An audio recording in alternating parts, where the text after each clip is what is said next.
You're listening to I'm So Vain with Josh Carmichael, only on LA Talk Radio.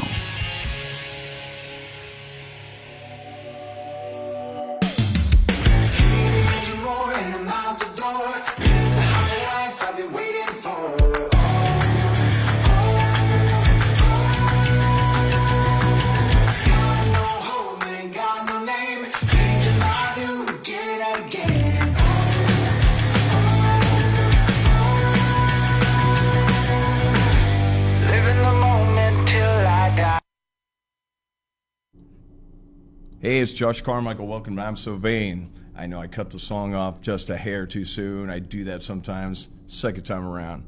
We'll get it right. But welcome. Here we are, Tuesday, 11 o'clock.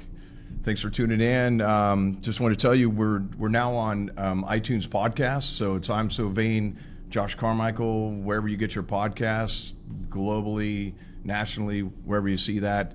So it's iTunes or Apple Tunes podcast. So check it out. Follow us there. We're up. You can follow the show. You can listen and you can watch. Is that correct? You can watch the show as well. So you have video on there and you have audio. So check that out. First of all, let's do our little sponsor thank yous. Thanks to Coffee Bean today. They sent a nice package for us. So we'll be posting pictures of that later. But thanks to Coffee Bean and Tea Leaf. I was just talking about this earlier before we started. I think Coffee Bean's been around since 1965, I believe. A long time. One of the first tea places or coffee shops I went to when I came to LA. So a really cool place. They got a cool vibe, and they hooked us up with some good stuff. So thanks to Coffee Bean and Tea Leaf. Patreon account. We have 3 tiers. You guys want to join that? That'd be awesome. Help support the show. Give us a little support and a shout out. You'll get a shout out. We got 3 tiers. If you enter on the 3rd tier, you also qualify for the Big Ass Holiday Contest. And we talked about that before. But one winner will be a guest on our show next year. And then we have the Cornerstone thing, right? So we have the Cornerstone Photography. It's a $325 gift certificate that you can use whatever you want to do with it. Great photography, great studio, kind of nationwide. You can do that anywhere. So join patreon.com, I'm So Vain, /I'm So Vain. Check that out. Did that, this is my notes, just so you know. It's like a real show here. There we go. What's the other one? Oh, also subscribe, youtube.com /C/I'm So Vain. YouTube, check out our show, subscribe, hit that like button, check us out every week. And today, our guest is not only a good friend of mine, but a cool guy, great actor, former football player, and kind of an all-American guy, rugged guy. Another macho guy, probably a little more macho than I am, to be honest, but you probably remember him mostly from American Sniper. So I'm going to bring him in. We're going to talk about that. We're going to talk about, growing up in Oklahoma and finding Hollywood and finding your dream and kind of living that dream. So hopefully you guys will get something cool out of that and get to know Ben a little bit. But come on in, Ben Reed. Here we go. Glad to be here, Josh. Hey, man. Thanks, buddy. You're welcome. Good to see you. You too. Do you like that little macho? You know what? I'm glad you included yourself on that macho thing. Yeah, I feel small now. Welcome, man. Thanks. I'm glad you made it up here and join in on this. And it was a 3.5-hour drive to come see you. Do I feel? It's gonna be worth it. Is it a guilt trip? No, it's not guilty at all. All right, here we go. So I'm from Kansas. You're from Oklahoma originally, and we both escaped, right? Yes, we did. Out here. I wouldn't call it an escape. I would just call it another adventure because I wouldn't say it was an escape for me. But yeah, I grew up in a little farm town in Bixby, Oklahoma, and are they famous for anything, Bixby? The Green Corn Festival. Well, there you go. And their high school has won the last 4 out of the last 5 state championships in football. Well, that's football's big back there yeah. too, right? Yeah. Oh yeah, that's Friday night shutdown in just Bixby, pretty much Oklahoma. tailgating and beer drinking Not and a lot football of sports, right? Yeah, but not a lot of beer on the high school campuses. No, They frowned on that. Wow, we had quite a bit. So I Okay, don't know. maybe that's why you needed to escape out of Kansas. Yeah, I did. It was like 14, and they're like we could walk into any liquor store and That's funny. get beer. And Plus, Kansas had 6-point beer. Right? no, we had 3 too. But Did you? Because when I went to you couldn't get 6.0 or whatever it was until you were 21, but at 18 or something, it was 3.2 was legal. okay, we had 3-2 in Oklahoma, and we had to go to Kansas to get the 6. We had to go to Colorado to get it, so maybe All right. maybe you got our bootlegged. Needless to say, we did a lot of beer drinking. Huh? That's funny, yeah. That was very common, but in sports. So, and you played a little ball. You were a baller for a while. I did. I played at Bixby High School, and then when I graduated high school, I was about 6 foot, say $180, and my high school football coach was like, "Benny, you haven't even grown yet. You don't even have hair under your arm, son." So I Was that true? Oh yeah, it was true. I was immature physically and mentally. So he said, "I want you to go to this junior college at Northeastern Oklahoma A&M, All in right. Miami, Oklahoma." And he said, "Son, just go. Just listen to me. Trust me." Well, So I went there. By the time I left there, I was 6'4", about 220. so you did. He was right. Yeah. And then from there, I was 3 semesters at NEO. Uh-huh. And then at that point, I had a really good sophomore season. Was recruited by every college in the nation, and ended up going to West Virginia University. And best decision I made. So it was so much fun, and I was hurt a lot, but I would have got hurt anyway. That's the sport, though, isn't Yeah. it? Yeah. I might look big and rugged and macho, like you said, but I Yeah. hurt easy. Yeah, well, you still feel. Yeah. No, yeah. No, I was a little kid. So I mean, I was a late bloomer, so I was skinny. So I played a little ball, but I was a track guy. So Right. we would go to Enid, Oklahoma, Right. and that was our big competitor. So we'd go down there and do the track meets and stuff. So What'd you run? I did hurdles, and I did the, like, what do they call it, like the 100-yard dash and a 50-yard dash, and then I did 220 hurdle relay, Right. which sucked. Yeah, it was horrible. Right. And I would be the leg man or whatever, what do you call it? The leg anchor. anchor or leg Yeah. man or whatever. Yeah. So I have to make up all the lost time. So Right. yeah, it was tough. We did pretty good though. We That's good. get those little trophy or the little medal Medals, yeah. things. Yeah. Do you still have those? You have them in your room? I don't have them. I think I have a couple ribbons from like earlier Right. years. I think I might have that, but I When I lost went- a lot when I of my went, scrapbook. Hollywood. When I came to Hollywood, Yeah. my parents moved from Oklahoma to West Virginia. And when I got to their new house in West Virginia, I'm like, "Hey, Mom, what'd you do with all my memorabilia and all my, college letters and Yeah. trophies?" And she's like, "Oh, we threw those away." Oh, I'm like, nice. "You did what?" Those were my- I I thought she earned was going to those. say yard sale or something. There was a or lot of garage blood, sale. sweat, and tears in those. And she said, Yeah. "Oh, yeah, we threw them away. We didn't think you Would want you them." would you have them like on the mantle? No, or but I'd something? have You'd- them in a box. You'd have like in a my shadow garage. box or whatever. Yeah. Yeah, and I think periodically I'd sneak out after midnight and go look at them and think about my glory reminisce. days. Yeah. Those glory days. I do that with like old theater pictures and stuff every once in a while. I'm like, oh yeah, I remember. Oh yeah. This was when I was a master thespian. Yeah, when I actually did, put all my time into it. But so what actually got you to LA? Was it audition or just? Well, I thought I was going to play pro football, and I got hurt a lot, Mm-hmm. and I tried out for a couple teams. Just didn't have it. Couldn't throw the long ball anymore, and I got job opportunities when I got out of college, and I called my alumni. Kind of looked after me while I was there, and Yeah. I'm like, "John," I told him my thoughts, and he's like, "What do you really want to do?" And I said, "Really?" And he's like, "Yeah, I want to go to LA and be an actor." And he's like, "What?" That's And really. he's like, "Ben, you're funny, but I don't know." And I said, "That's what I want to do." And he said, "Son, you're 23 years old. Do it."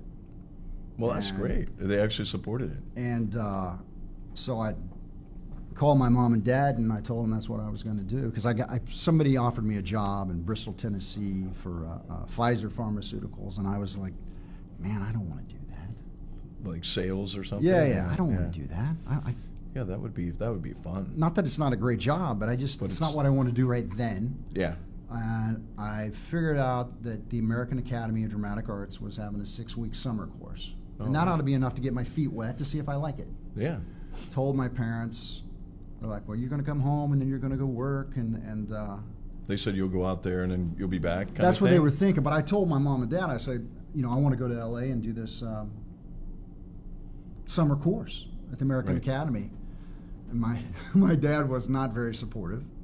And my mother, are you sure you want to do that? And I'm like, yeah. And she so still she's has like, the accent too? Oh yeah, she talks like this. And when I get off of the phone with her, I start talking like this too. Is that funny? That it's like that Southern.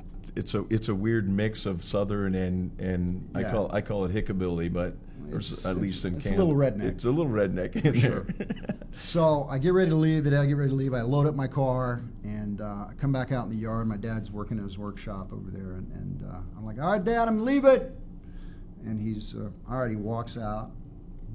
He hands me $200. So I hadn't been working. I've been in college, right? Yeah. Was on scholarship. That was all great. Paid for school, and he hands me $200. He says, "Good luck." And I'm like, and he walks away. Goes back to his woodshed. And I looked at my mom. I'm like, $200? I won't make it there on $200. And she's crying. He won't let me give you any more. And I'm like, okay, I get it. He's not happy with me. Oh, right. That's what it was. So that was his way of saying it. Here's your hurdle to jump, right? So I said, all right. So I did you take the 200? Hell yeah, I took the 200 because I had about $100. So I knew I could make it there on gas. Yeah. And go to the 7-Eleven. I get a 6-pack of Mountain Dew and some beef jerky, and 23 hours. Yep. Straight through. Ended up in Pasadena. Did the 6-week course. Loved it. Loved most of it. Yeah. I didn't like the singing part and the dancing part because I wasn't a theater guy. I never did a play in high school because athletics took up all my time. And now, was there something, not to interrupt, but going back, was there something like before then that made you think maybe I want to act someday? Like when you were younger, or you watched a movie or John I was Wayne raised flick or whatever the heck was going on when there? I came home from school, I was a latchkey kid. My mother was a principal at another school, was an hour and a half away from our house. My dad didn't come home till 6, so if I wasn't at an athletic event or something, I would come home and Little Rascal It and Three Stooges It and Andy Griffith It. And I just like I just loved that. I was kind of shy as a young guy, and it didn't really, it was like a hidden dream, like a hidden love, a fantasy of mine that this is what I wanted to do. And finally the opportunity came, and I just jumped in and with both feet. So then it was kind of scary, actually.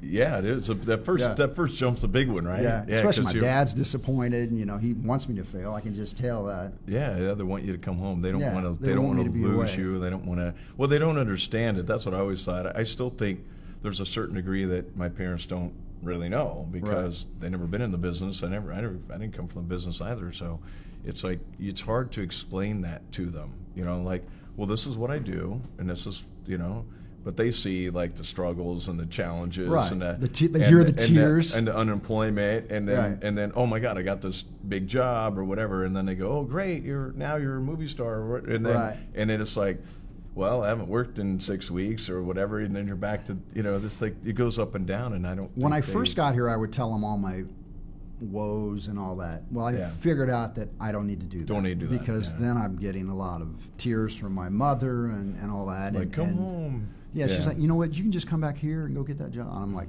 no, Mom, I'm good. Yeah. So now, from then on, I was just like, every time I called, oh, everything's great, Mom. Oh, yeah, how's Dad doing? Yeah.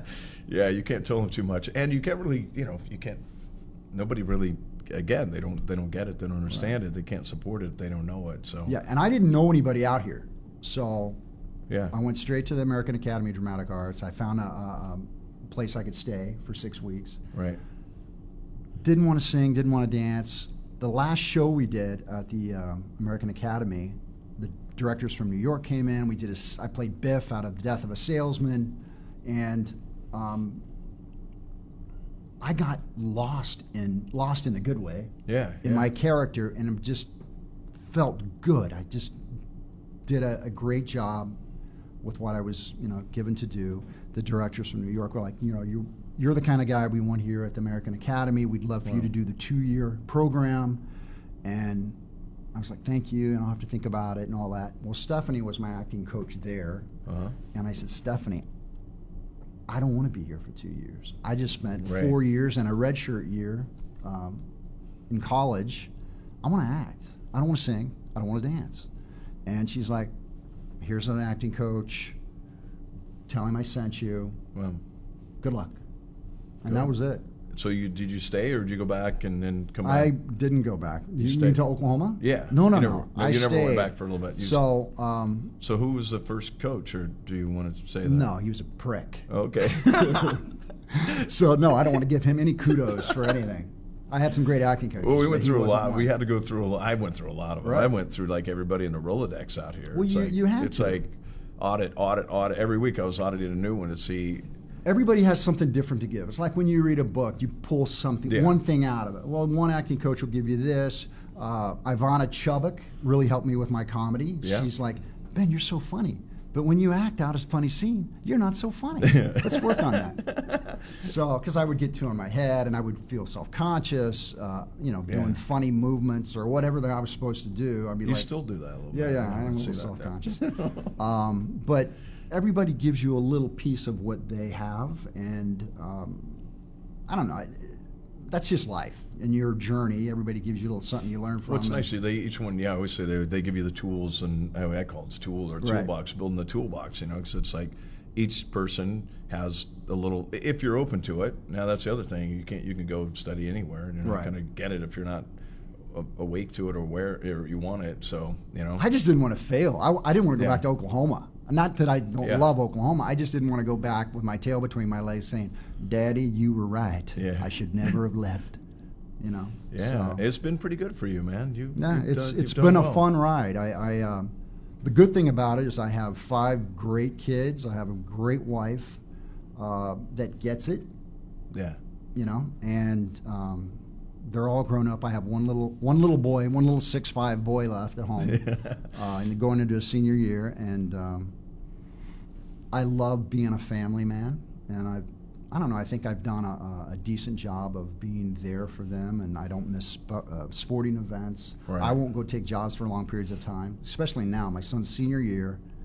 He plays basketball every freaking weekend. Stay close fall to home, league, club leagues, and then his senior year season's coming up. They were state champs last year. So that's. I don't want to miss any of that. And if I have to sacrifice being in LA a little bit, like I have, right, then it's worth it.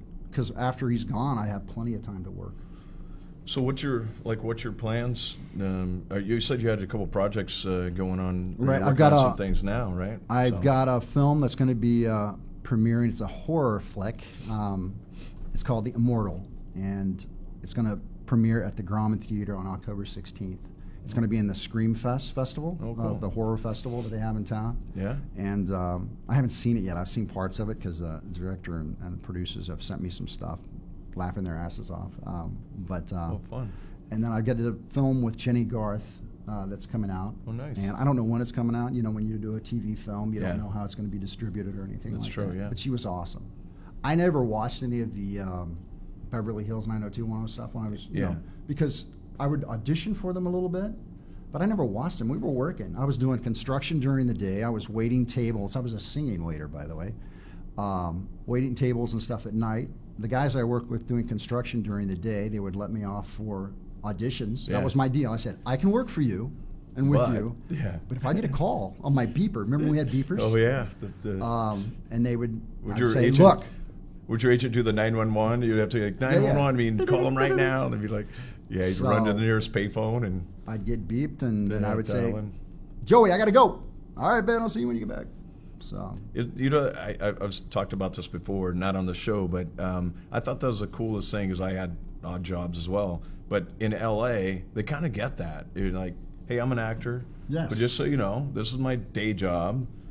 I'm going to cut out every once in a while. Yeah. Are you okay with that? I'd always go to the boss or go to the supervisor and go, I'll do my lunch hour or whatever. I'll come back and work extra time just to make up for it. But you got to know it's going to take me maybe 2 hours to get to the audition and back.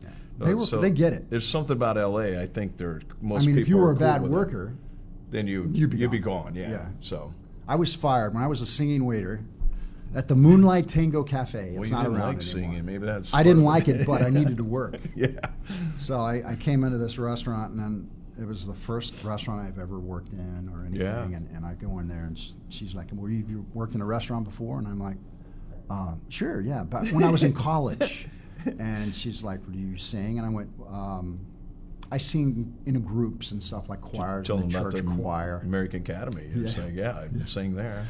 And she was like, "Oh, okay." And luck be mine is she called me and I got the job, and I was there for like 3 years. I worked Thursday, Friday, Saturday nights. Wow. And then did my construction during the day. And as tough as it was, I had some of the most fun that I've had in LA. Because you're young. I was 23 to 26. Yeah. And you know who was the valet? No. Walt Goggins. Who's that? What? Walton Goggins. I know the name. He's got Unicorn, the new series out right now. Okay. He was in Sons of Anarchy. He was in that. Oh, okay, I knew the name, but I'm trying to place where he was. Yeah. And we met there when he was the valet, and then we became roommates for a while. No funny. Because I think he's from Alabama or Georgia or something. One of those. Yeah. Something. And so he was doing the valet, and you were doing the singing. Oh yeah, it was fun. We were all just doing our thing, trying to make it. That's crazy that you meet people along the way that come up. I'm sure he goes. I was with Ben Reed. Yeah, we were roomies. That's cool. Yeah. That's a good story. Yeah, that makes you makes us who we are as well. You gotta, if you're following the dream and following the passion, you're gonna land some of those. Like you say, they're Hopefully. fun. They're fun. They're it's a fun upbringing, and because think about it, if you're back in Oklahoma, I'm from a small town and stuff too, so it's like, what would you be doing back there? Right. You wouldn't have the opportunities that you have out here. You wouldn't. That's what this town gives you. And Yeah. I tell the young people, I said, look, unless you really want this, because I know about you, but I have parents call me all the time and say, my son or my daughter's thinking about coming out there. Would you talk to them and tell them how it really is? Because I know it's hard. Yeah. And I'm like, give them my number. So they'll call me, and I tell them how it is. It's tough. If this isn't something you have to do, then don't do it. Yeah. Because it will beat you down. I always say, if you like driving, I used to coach kids a lot too. Right. So the parents, and I would say to the parents, like, okay, you know that you're going to be the one responsible for all this. So Right. you really want to get, because people call me because my boy, you played my boy's father, which Right. I was pretty upset about, but I Maybe you didn't have the chops let that day. one go. You look more like my kids than I did that day. No, but that's how you and I really connected. Right. That was the cool part about We were it. in, So we I were was in on the set Bay with Area, him. right? Yeah, somewhere in San Francisco area. Yeah. For 2 or 3 days, I It was think. nice. Yeah. I liked it. Was it night? Really going to keep going? Yeah. But you should have shot that one. I made a ton of money on that one. Yeah. No, you didn't, because I know the kids. No, it was a good spot, and it was fun. I actually was humbled enough to be there with the kids because their mom didn't want to be there. So I was like, Right. yeah, I enjoyed it. It had the best part, like I said, you and I connected. We became closer because we'd obviously seen Cocktails. each other. Put the kid to bed and have some cocktails. Yeah, so it was a good time. But I always said, if you it is a tough road. Right. And I got to be honest. I don't know about you. I wouldn't want to be coming into the business now. I think it's hard because it's so oversaturated now with all of everybody. I would want to be coming into the business. You would. now because there's so many opportunities with all the new shows and all the new networks. You got the Netflixes, the Amazons, Apple starting new shows. There's a lot of opportunity right now. That's true. But But it's still just as hard. Yeah. But I just think there's a lot. You know, we had ABC, NBC, CBS, and Fox. Yeah. You know, when we came out here, and now you have 1,000 channels. That's true. That's a good point. But I was just thinking, is from the perspective, like, it seems like so many more people in the business or trying to be in the business. Yeah. So. But 80% of them can't act. Well, that's true, isn't it? So, like, it's more like, it's like 10% or 2% or something. I see guys our age that I've never seen before and stuff, and I'm like, where the hell did that guy come from? Because I've been here 20 years. So, you know, and they're just coming out of the woodwork. So there's so many opportunities now, I think. So it's a good time. I think there is more opportunities. I mean, the market and the change, obviously with commercials, that's changed a little bit, and so the market's different. But you got to do, you know, more or different types of jobs and stuff now. So, but yeah, you know, we've both had a pretty fun time. When did you come out here? You've been out here like same time I have. I got here right when I graduated college, so 88. Oh, you're a little before me. So I got here in 90, so yeah. You look a little older than I do, but I think I'm older than you. I think I am a year older than you, but okay. I am older than you. I deserve that. Oh, okay. We don't have to disclose our age. All right. I'll be 55 in like 3 weeks, so there you go. I'm proud of it. You should be. You look amazing. You look very macho. Oh, thank you. I feel pretty macho. Yeah. So, what was it like working with Mr. Eastwood? It was incredible. Was that kind of epic? So here's the deal. I was telling you, I did a self-tape. I sent it to the casting because I got a call for it, and I couldn't make it up for it. So I sent a self-tape, and then... do you need more of this, by the way? Yeah, that'd be good. Whatever I did... It's vodka. But was good enough for me to get to come back up. Right. So I come up to L.A., I just go in with casting. I walk in the casting. It was just him, the camera, and me. Oh, wow. And there was a cute little girl reading across from me. And I laid down my stuff. Was on the Warner Brothers lot. Walked out of there. Felt really good about everything. First week back, heard nothing. Second week, nothing. Okay, it's done. About 5 weeks later, I'm driving back from L.A. to my house, and my manager calls and says, "What are you doing?" I said, "You know what I'm doing. I'm driving back from L.A. You know I was auditioning today." Right. And he's like, "You got American Sniper?" And I'm like, "Shut up." And he's like, "Yeah, you got it." Wow. Pull the car over. I got cold chills right then. Yeah. I pulled the car over, and I'm like, yes. And we talked a little bit, and you know what I have to do and where I got to go, and so because at this point I had met Clint, I had met Bradley Cooper, and so I come to the set. It was probably about 3 or 4 weeks later, and get on the set. There's Clint Eastwood over there with all his little minions, and he looks over at me. Somebody tells him that I'm here, and he comes up, gets up out of his chair, and he's eating a can of beans in the can, like you open it up with a spoon. He's still living those old Western movie days. He thought he was like campfire shit. Those Italian Westerns. That's funny. And he's eating a can of beans, and he sets it down and comes over and, "Hi, how are you doing?" I'm like, "I'm good, Mr. Eastwood." And he's like, "Call me Clint." I'm like, "Okay, I'll call you Clint." And we talked a little bit, did some small talk, told me what we were going to shoot that day. And very cool. Bradley wasn't there because we were shooting the stuff in the church. And the second couple days, the second day I show up, it's during the dining room table speech about the sheepdog and the speech. And right before we start doing the scene, because it's just a little dining room, right? Yeah. And just set up here, cameras there. I think I got a camera back here, and Clint Eastwood is right here. Oh. Right? And I'm, I'm in character and all that, and he just says, "I just want you to know that this scene sets the tone for the entire movie." Oh, no pressure. And I'm like, "Yes, sir." That feels good. Yes, that sir. feels Yes, good. sir. I understand. So that got me a few butterflies. Yeah, and So we start the scene, and everybody's like, "Oh, hey, we're running," and I'm waiting for action.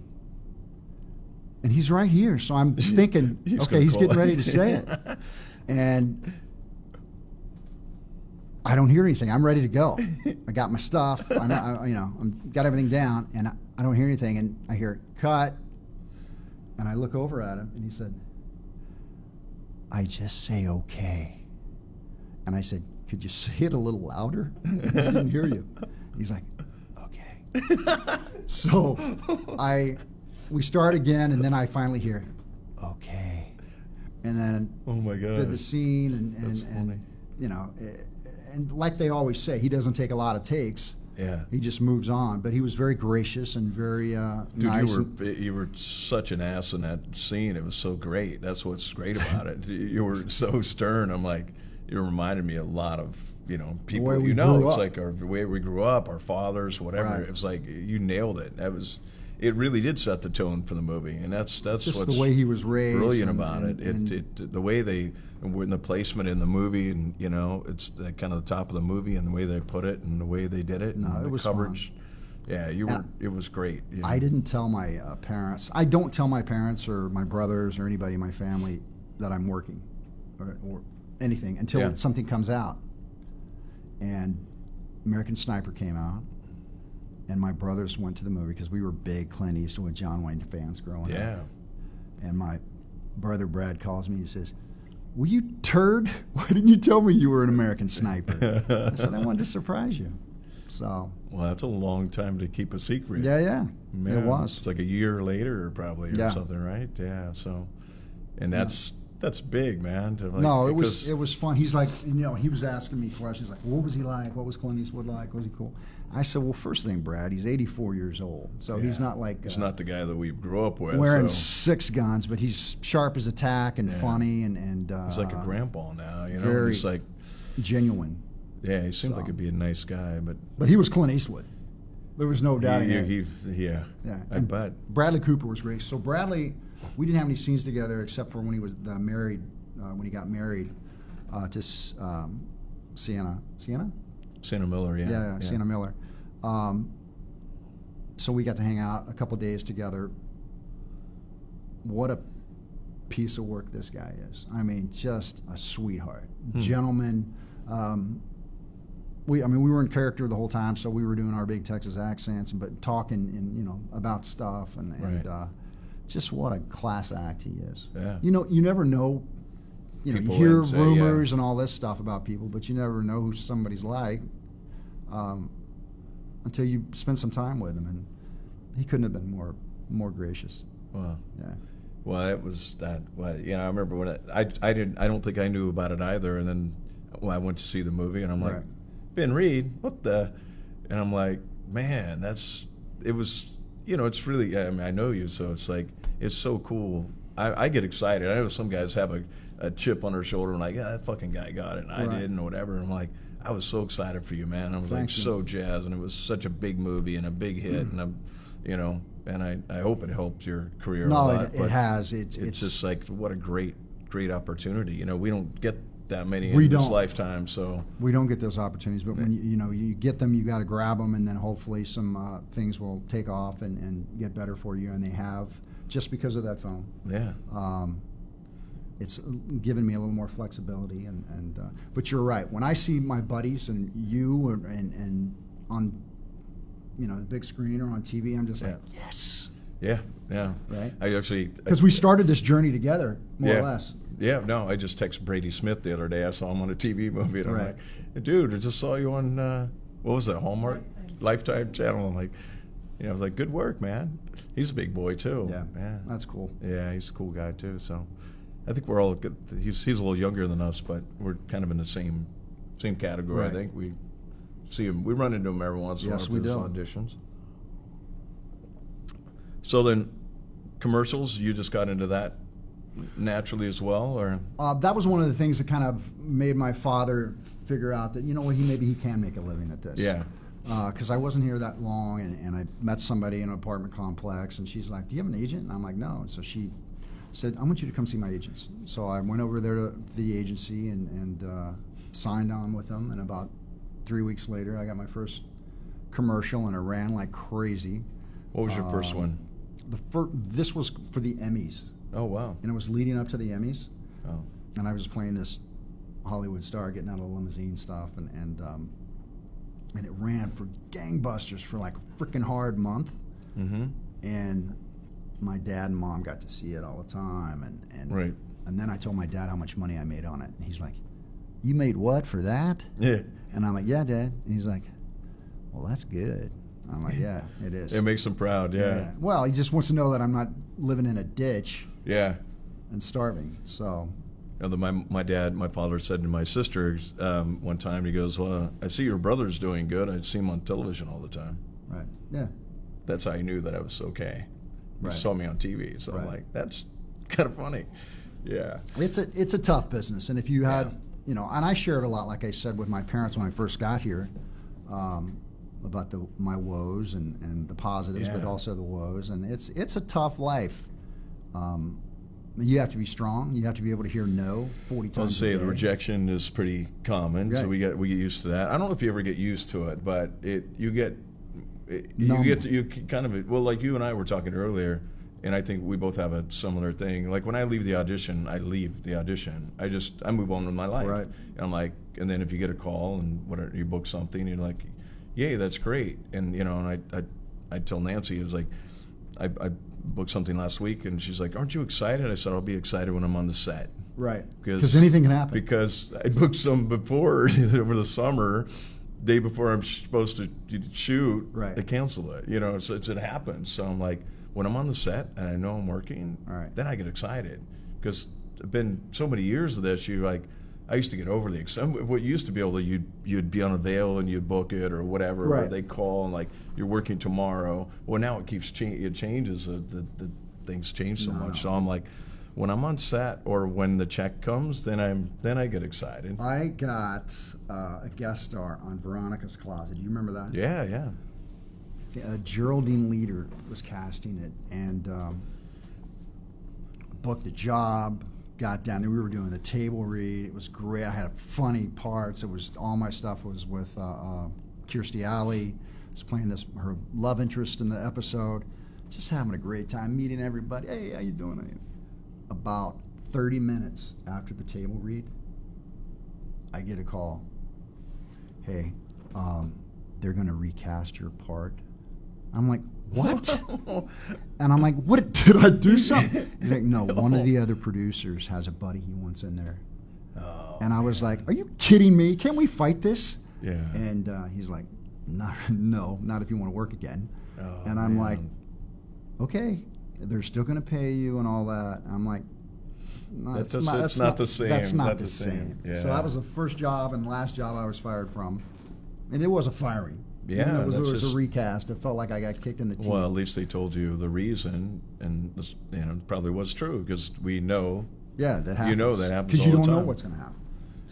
I was cast on a show one time, and as a guest star, and I'm going up in the elevator, and I'm thinking, wow, my acting since early in my career is Silk Stockings. Remember that cheesy show? I did Silk Stockings. Did you? I love Silk Stockings. Are you kidding me? Rob Estes? Yeah. It's pretty cheesy, but and I'm going up in the elevator and to do the table read, and the director goes, this female director, she goes, "You know why I cast you?" I go, I'm thinking, she's going to give me some accolade for my acting. You remind me of my college boyfriend. And I'm like, okay. The casting director said this? No, the director. Oh, okay. Because she obviously pulled the deal and made it happen. Right. I'm like, wow. And I was so deflated after that. I'm like, it's not about me. I mean, it's about how I looked. Right. You know, you showed up. I showed up. And that's. Do you remember the casting director for that? Her name was Barbara Clayman. Oh, yeah. Barbara Clayman was she cast me in a couple York. things, yeah. She passed, didn't she? She did pass. I mean, she was a smoker, I think. But smoker. Yeah. Hey, Benny, thanks for coming in today. Yeah. Oh, she was awesome. She was awesome. She liked me, because if she didn't like you. Yeah, no, she liked me too, but you never knew it at first. Like right. she was gruff, man. I remember she was over there in like Cahuenga, off of Cahuenga in North Hollywood, right? Right. Yeah. That was good, Benny. We're gonna call you. Yeah. She was awesome. Yeah. Yeah, I did. I remember. I totally forgot who that was from it. I'm like, oh yeah, Barbara Clay. She must have been 100 then. Yeah, at least. Yeah, yeah. And that voice, man. There's only a few people like that. Yeah, in it's this like world. right out of an ashtray. Yeah, she, just constantly like chain smoker. Yep. Yeah. No, she was cool. She cast a lot of shit. She did. She cast a lot of stuff. What did I do for her? Silk Stockings, Renegade, High Tide. I did Renegade too. Yeah. High Tide with Rick Springfield. Oh, nice. I didn't do that one. We got in a fight scene, and I think he thought he was this like kung fu martial arts guy in real life. Yeah. And we're doing this fight scene. He's supposed to do a roundhouse kick. Well, he drops it a little low, kicks me right in the cojones, and I was like, whoa! And I'm like, for real, yeah. I'm like, and he was like, sorry about that. That was all I got from it. Oh, sorry about that. That was it. Yeah, he didn't. I wanted to, because we had to do it again. I just was like, why don't I just put a real punch in there? Yeah, Rick? let me get even on this one. Yeah. Yeah, that's. So you did Renegade too. Yeah, did Renegade. That was fun. Funny story. Lorenzo with Lamas, Renegade. right? No, it was right. Yeah. Funny story. So we're on the set, and he and his bride were going through a separation. Oh, okay. And she worked on the show. Oh. And my scenes were with her. We were kind of having a love interest thing going on, and not in the show. Yeah. Not outside the show. Right. In the show. So we're sitting there. Pretend. Like it was like the 4th or 5th day of shooting, and Lorenzo and her, you could just tell there wasn't a lot of good things going on. Yeah. And we're sitting there, and I was supposed to say something to her as she's talking, and I said, follow my lead on this. She says, what are you going to do? I said, just go with it. So we're sitting there up against the truck. Lorenzo's saying his lines over there, and I look at her like we're supposed to be surprised, and I just look at it, and I grab her by the face, and I just start kissing her. The director was like, cut! Lorenzo's like, what the hell's going on? And we were laughing our butts off, and she's like, thank you so much. Because I guess he was a very jealous guy. Oh, yeah, I bet. Yeah. And I didn't help that marriage out any, because I'm pretty sure. You probably helped it along. Yeah. Oh, I knew it. I knew it. I thought it was going to be funny at the time. Yeah. The crew thought it was funny. But she thought it was funny too, right? She thought it was funny. Lorenzo and the director. Did he say something? Not to me. Yeah, no. You would have kicked him in a kneecap. I would have Rick Springfield right in the cojones. That's funny. We got about 7 more minutes. All right. What do you got for me? You asked me questions. Well, I asked you a lot of questions. You tell me a question. You tell me an answer that's something I haven't asked you. What is it going to be like? I'm a family man. You're a family man. What's it going to be like when your son goes off and away and you're out of the house? How are you going to feel? I'm having issues with that because I've had these kids for 31 years, right? Yeah. And I'm thinking, what am I going to do? I know I'm going to go work and do all that stuff and keep myself busy, but my God, I've been a camp counselor, teacher. You've been everything. You're a good father. I know you've always been hands-on, and I mean, you look at your Facebook, and it's just constant family. That's amazing. I don't know. One of my oldest son is in community college now, right. And I feel like I'm more involved now after after high school than high school for some reason. Because he's asking you more advice? Or? Yeah. He's finally coming. Like, I don't know if they were late bloomers or what, but they didn't come to dad. They tried to figure that out on themselves, right. on their own. And now it's like, hey, Dad. And I'm like, oh, I'm needed more now. Yeah. So You're not as dumb as they thought you were. Yeah, I'm like, he's wise. Yeah. It's like, you go through those years, right. like, you don't know anything. Yeah. But now I think I'm getting more now, so I'm hoping my youngest Ethan, when he's out of high school, that there'll be more of that too. Because he's having a hard time in school a little right. bit. So he's struggling a little bit. He's really smart, just not a good follow-through or whatever. Right. He doesn't follow through very well. So right. there's a little bit of that. I think technology helps a bunch. Like when my daughter, who's at back east outside of Boston going to college, it's her sophomore year. I mean, when she was home, she played volleyball, and we were all close. We're all still very close. But for some reason now, because of FaceTime and texting, we talk a lot. Yeah. And that's good. That fills that void of. That's good. my You know, little you world. might find, you might pick up a new hobby or a new skill or a new something when you have more time. I think I'm just going to work more because I love Yeah. our job. I think you'll, yeah. And I love working. Well, you so- produce and stuff as well, so you Correct. maybe I you'll got get more. a Maybe you'll- film that we're going to start on in January called Ocassus, and I'm looking forward to it. It's kind of a sci-fi, transformery type film. Oh, good. Which I know nothing about the FX part. Thank God there's people that do. Yeah, there's a lot of that's a I big just market I'm now. kind of a leader, a person who gathers people, and I enjoy that. You're a conductor, yeah. You bring you are. I was going to say you do have that producer persona as well. And by the way, I always when I was kind of joking in the beginning, excuse me, but I've always seen you as a leader. Like you and I say alpha male. Right. So you always, when you walk in the room, I feel it. You know, you're that. And I always there's not a lot of guys in our category are that way, in my opinion. So Right. you have that. Just know I was crying in the car all the way here. Oh, okay. At least you can admit it. Yeah. Yeah. I'll cry after. Yeah, but- exactly. Yeah.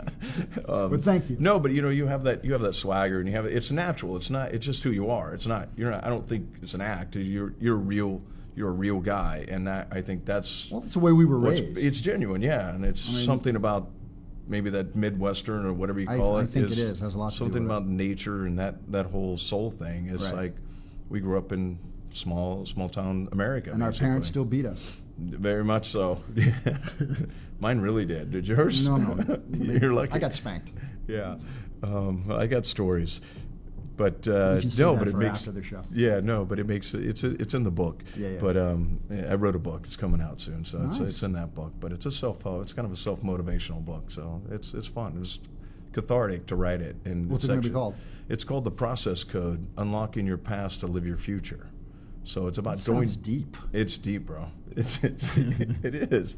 Well, it's not that it is, but it's not, because it basically, if anything, it's like for acting, when you go back and you draw from your past, or you Right. draw, we call that like sense memory and Right. stuff, and we use that as in our characters. But I'm trying to transform that into real people and real lives. Like if I can affect your life or wake you up a little bit, so you see the patterns that you've been doing all your life that have kept you stuck in this Right. one place to not achieve your goals. And like you and I, we got out of our programmed environment, basically, because there's a certain bit of programming that goes, you're going to do this, and you're going to be here, and you're going to go Right. to this, and it's everybody has it, everyone has it. So if I can affect people to take a Even chance, if it's just one little thing. one little thing, Yeah. just to open that up a little bit, just to open that box up a little bit, so they feel better about themselves, or more self-esteem, whatever it is. So that's Where do you what- find time to write? at night mostly. Okay, because I try to write, and there's just stuff coming at me all the time with the kids. I do a lot of notes in my phone, and then I Right. transcribe them into the computer. But that's usually, and I'll do like voice memos when I'm driving. Right. And then, but it's kind of hard to get all of it in there. You forget shit. But Right. But I just sat down and I wrote the book in like, it's been in my head for 5 years. Right. I wrote it in like 2.5 weeks. I admire that. 'Cause So that's not it, easy. It just, and a lot of hours, right? Yeah. So Nancy knows. But yeah, man, we're wrapping it up. Cool. What do you think? Did you have fun? I thought you were awesome. Oh, shut up. No, it was fun. Dude, Okay. so good to see you. You So as great well. to be here. Thanks for inviting me. Thanks for being here, man. I look forward to more fun, more times, and do more of this. Maybe Yeah. you'll come back next year and we'll talk We need more. to do a movie together. I'd love to. You could be my much older brother. I sent you the football movie we got to do. We got to do that one. That's a big movie, though. That's a big budget. That's a big so. budget. Yeah. Well, Yeah. I'm still With a- working on it. With a lot of celebrities. Yeah. I'm still pushing it. Right. Still throwing it out there Good. once in a while. So we're working. But hey, thank you. This has been I'm So Vain. I'm Josh Carmichael. Ben Reeves, my guest today. Great guy. Check out. What's your website, or what do you have people follow you on? What do you got? Twitter, the official Ben Reed. FaceTime, the official Ben Reed. Instagram, the official Ben Reed. Just wow, you got them all. I'm very official. It's official. Yeah. I couldn't get all of those. That was too long, because my name's like freaking Carmichael. There's too many letters. I Right. couldn't do So, it. I'm So Vain works for you. Yeah, Yeah, that's good. Yeah, thank you. I'll take that, I guess. All right, we'll see you next week. Thank you. Until then. You're listening to I'm So Vain with Josh Carmichael, only on LA Talk Radio.